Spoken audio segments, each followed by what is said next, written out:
maksud penempo kana kaayaan. Justru kaayaan nu ayeuna nu matak mecut kana nu ngaranna usaha. Pancek dina kayakinan lain perkara anu gampang, tapi eta hiji tantangan pikeun urang mun gahayang can kasorang.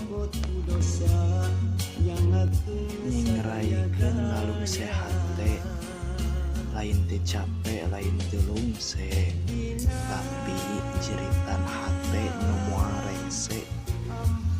Lamun urang loba sare, loba rasa nu teu dirasa, tepikeun ngalawan rasa putus asa. Ngadoa terus kalau kawasa, sangkan maju muru kahayang kolbu nu can katimu.